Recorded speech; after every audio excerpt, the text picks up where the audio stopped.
Welcome back to Bloomberg's special coverage of the U.S. economy. I'm Michael McKee. During the record-length U.S. expansion, technology stocks have been the darling of Wall Street, even as they've been the savior of many main streets.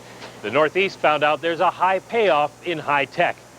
Now, as many old-line manufacturing companies close up or move out of the South, the region is trying to emulate New England's success. It starts by retraining workers. Call it the second Reconstruction. Not since the end of the Civil War has the South faced this kind of economic upheaval. A longtime stronghold of the textile industry, Columbus County, North Carolina has seen most of its factories head overseas, while the Research Triangle area near Raleigh and other areas of the state have thrived by attracting high-tech companies like Cisco. Regions like Columbus County are still struggling to find their niche in the new economy. Unemployment in the county was at 9.3% last November, compared with an overall state average of 3.8%. Ever since the plants began to close in 1995, we've been a pocket.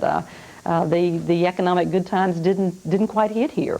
Over the past decade, North Carolina has lost 100,000 manufacturing jobs, about 400 of them here at the Whitesville apparel plant, one of 10 textile factories that have closed in this county alone since the mid-90s. Nancy Dudley was one of the workers who lost their jobs when the textile factory she worked in closed. She had worked at the Ithaca textile plant for 15 years when, in 1994, rumors began that the plant was headed abroad. I was a machine operator, and we made briefs and T-shirts for JCPenney's. Rather than head to another plant that might also close, Nancy decided to go back to school and get a job in a field that looked like it had a future. She chose to study computers, even though she'd never touched one. I was terrified of it. I was scared to touch it because I was scared I might break it. What she did break is the cycle many of her co-workers got trapped in, moving from factory to factory as one company after another either shut down or moved overseas. Now, you might call her a poster child for a successful transition to the new economy. Nancy is an information systems technician at Southeastern Community College in Columbus County. Southeastern is targeting other workers like Nancy to retrain them to succeed in a technology-driven America with its job-linked training program. We go into the factories, into the businesses, and meet with employees in small groups, usually 30 to 40 people, and we talk with them about the services that are available to them. 90% of JobLink's customers at Southeastern are from factories that shut down.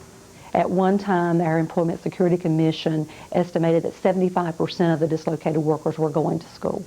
According to school officials, enrollment levels are a sign of the economic times in the area. History has proven that when the economy is good, when the local economy is good, people are working and therefore not attending school, or at least if they are, they're attending part-time. As the economy tightens and worsens, then people are losing their jobs and come back to Southeastern to get retrained for another position in the workforce.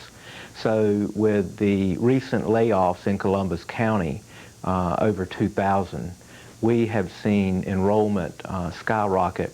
The retraining is beginning to attract more high-tech companies to the area. The Sumitomo fiber optic plant has worked closely with the college to place workers.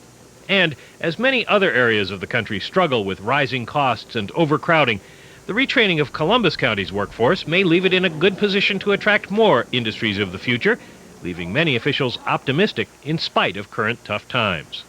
It's been a trying time for our county because we had to do the great retraining, but I've continually said, I think in 10 years when we look back on it, it'll be one of the best economic development things that ever happened to our county because it gave us a great opportunity to retrain a huge percentage of our population.